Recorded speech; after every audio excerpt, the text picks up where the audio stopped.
যুক্তরাজ্যের house of কমন্সে অনুষ্ঠিত হলো বাংলাদেশের গণতন্ত্র, নির্বাচন ও রাজনৈতিক দলগুলোর ভূমিকা নিয়ে একটি গুরুত্বপূর্ণ সেমিনার। অল পার্টি পার্লামেন্টারি গ্রুপের উদ্যোগে আয়োজিত এই অনুষ্ঠানে সভাপতিত্ব করেন লর্ড অ্যালেক্স। বিভিন্ন পেশার মানুষের উপস্থিতিতে আয়োজিত এই আলোচনা সভায় অংশ নেন ব্রিটিশ সংসদ সদস্য, বিশ্লেষক, মানবাধিকার কর্মী, সাবেক বিচারপতি এবং বাংলাদেশি রাজনীতিবিদরা। ব্রিটিশ পার্লামেন্টের হাউস অব কমন্সে বাংলাদেশের গণতন্ত্র, নির্বাচন ও রাজনৈতিক দলগুলোর ভূমিকা শীর্ষক সেমিনার অনুষ্ঠিত হয়। এতে প্রধান বক্তা হিসেবে বক্তব্য রাখেন বিএনপির স্থায়ী কমিটির সদস্য এবং চেয়ারপারসনের ব্যক্তিগত চিকিৎসক ডাক্তার এজেডএম জাহিদ হোসেন।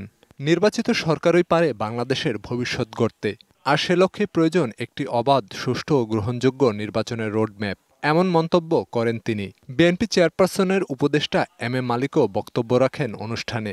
আজকে সবাই এক বাক্যে স্বীকার করে নিচ্ছে, নির্বাচনই পারে একমাত্র জনগণের প্রতিনিধিদের মাধ্যমে।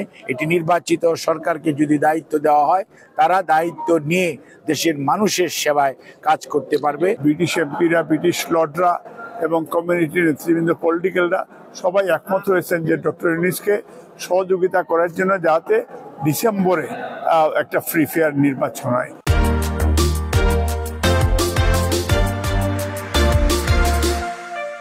সেমিনারে উপস্থিত ছিলেন ব্রিটিশ পার্লামেন্টের প্রভাবশালী সাবেক সদস্য সাইমন রানজাক। তিনি বলেন, অনেকদিন পর বাংলাদেশ আবার গণতন্ত্রের পথে ফিরে আসার দ্বারপ্রান্তে এসে দাঁড়িয়েছে। এই যাত্রায় আন্তর্জাতিক পর্যায়ের সমর্থন গুরুত্বপূর্ণ। অনেক বছর পর গণতন্ত্র ফেরার দ্বারপ্রান্তে বাংলাদেশ। খুব দ্রুত নির্বাচন হবে বলেও আশা করছি। আমরা বাংলাদেশের এই পরিবর্তনে খুশি।